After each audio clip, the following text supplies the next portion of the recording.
And we've got a very spicy super chat just coming now from Cats Meow.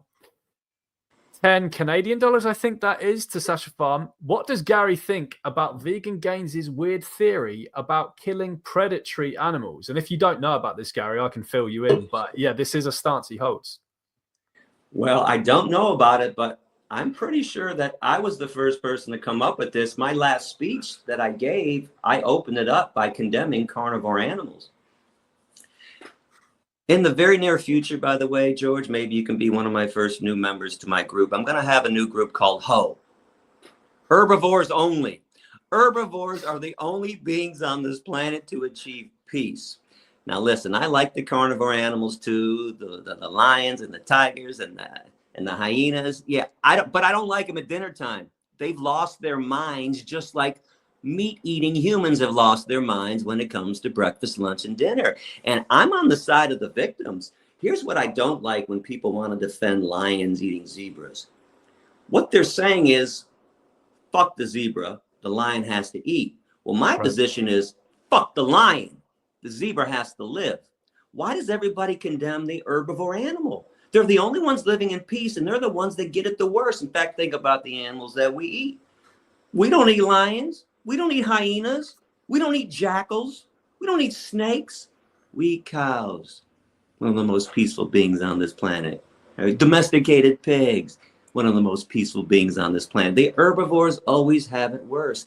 And since the herbivores are always running away from the carnivores when they're being attacked, can't you tell that they don't want to be on the menu? They don't want to be somebody else's dinner. So I think it's quite perfectly normal to condemn the lion or whatever other meat eater is out there. In fact, but hold up, I do want to clarify, I'm not going to go to the jungles of Tanzania and try to convince the lions not to eat the zebras. The zebras will have to rise up on their own. In fact, has anybody ever seen, Georgia, you remember that video from Kruger National Park years ago when the lions attacked the buffalo and then the buffalo ran away and left the one young buffalo there, and you were thinking, oh no, why did they leave the baby? Bullshit, they went and got the cavalry. They came back with 1,000 buffalo. That's what I mean. They're tired of the lions killing their own. And I can prove to you who's right and who's wrong in the animal kingdom. If you go look at any river, any lake throughout Africa, throughout Asia, where all the wild animals are at, there can be a zebra, an antelope, a rhino, a hippo, a giraffe drinking water, and everybody's fine and peaceful. All of a sudden, a lion comes up, or a two-legged monster, the human being. All of a sudden, everybody's freaked out, starts to run away. Because what happens when a lion or a two-legged person comes around? Somebody dies. Okay? The carnivores and the human ones too, we're the ones that are at fault. We're the ones committing evil acts all the time. I'd love to go live with a bunch of bunny rabbits, a bunch of sloths. Because you know what? I know I'm coming home that night.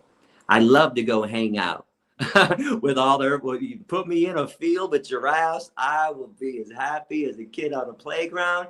Put me in a field of lions and hyenas. I dig them. And probably I'll come home, but I might not come home that night. I know I'm coming home if I'm hanging out with the giraffes and the sloth.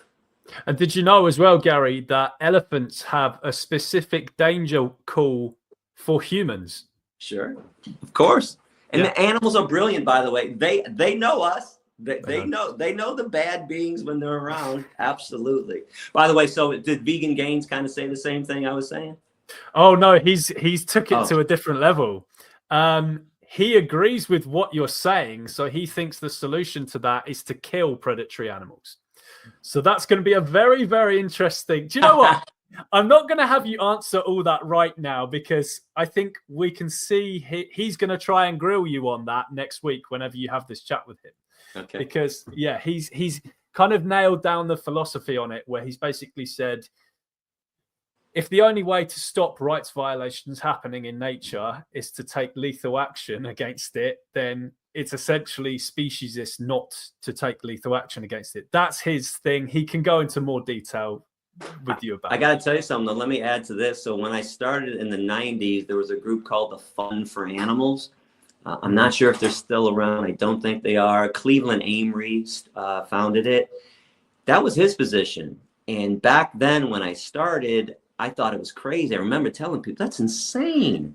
But 29 years later, the more I analyze and look at things and justice and right and wrong and where the herbivore animals are, I now understand what he was saying about these carnivores, man, have lost their minds. But I think there's hope for them. They don't, this just because their body is built to handle raw flesh doesn't mean they need it.